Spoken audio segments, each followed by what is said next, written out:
No man is kept poor because opportunity has been taken away from him, because other people have monopolized the wealth and have put a fence around it. You may be shut off from engaging in business in certain lines, but there are other channels open to you. It is quite true that if you are a workman in the employ of the Steel Trust, you have very little chance of becoming the owner of the plant in which you work. But it is also true that if you will commence the act in a certain way, you can soon leave the employ of the Steel Trust. You can buy a farm of from 10 to 40 acres and engage in business as a producer of foodstuffs. There is great opportunity at this time for men who will live upon small tracts of land and cultivate the same intensively. Such men will certainly get rich. You may say that it is impossible for you to get the land, but I am going to prove to you that it is not impossible, and that you can certainly get a farm if you will go to work in a certain way. At different periods, the tide of opportunity sets in different directions, according to the needs of the whole, and the particular stage of social evolution which has been reached. At present, in America, it is setting toward agriculture and the allied industries and professions. Today, opportunity is open before the factory worker in his line. It is open before the businessman who supplies the farmer more than before the one who supplies the factory worker, and before the professional man who waits upon the farmer more than before the one who serves the working class.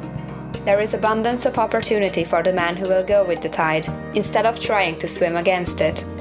So the factory workers, either as individuals or as a class, are not deprived of opportunity. The workers are not being kept down by their masters. They are not being ground by the trusts and combinations of capital. As a class, they are where they are because they do not do things in a certain way. If the workers of America chose to do so, they could follow the example of their brothers in Belgium and other countries and establish great department stores and cooperative industries.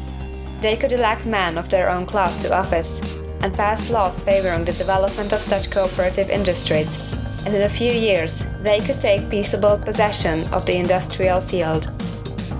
The working class may become the master class whenever they will begin to do things in a certain way. The law of wealth is the same for them as it is for all others. This they must learn, and they will remain where they are as long as they continue to do as they do.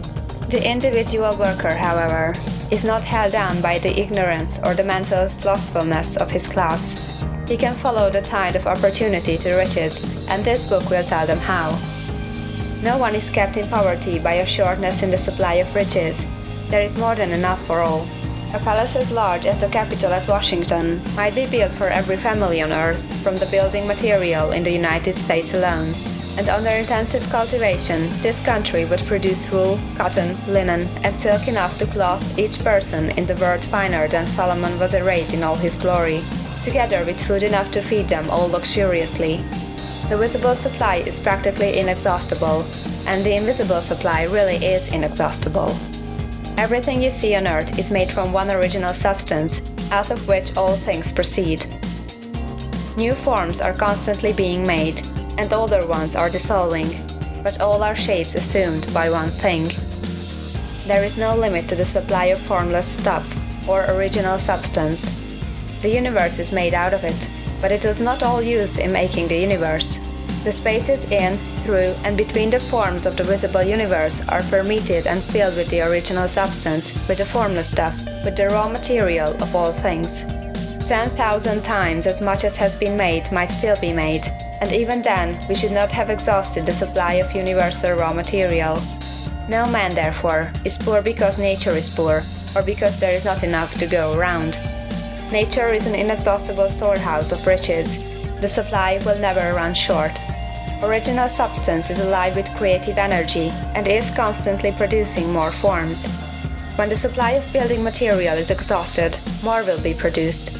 When the soil is exhausted, so that foodstuffs and materials for clothing will no longer grow upon it, it will be renewed, or more soil will be made.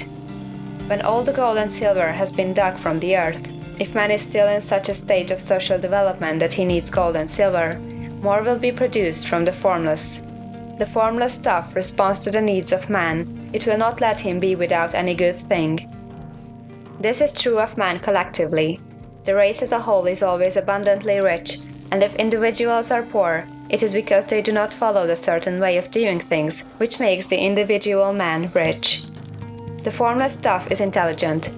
It is stuff which thinks. It is alive and is always impelled toward more life. It is the natural and inherent impulse of life to seek to live more. It is the nature of intelligence to enlarge itself, and of consciousness to seek to extend its boundaries and find fuller expression. The universe of forms has been made by formless living substance, throwing itself into form in order to express itself more fully. The universe is a great living presence, always moving inherently toward more life and fuller functioning. Nature is formed for the advancement of life. Its impelling motive is the increase of life.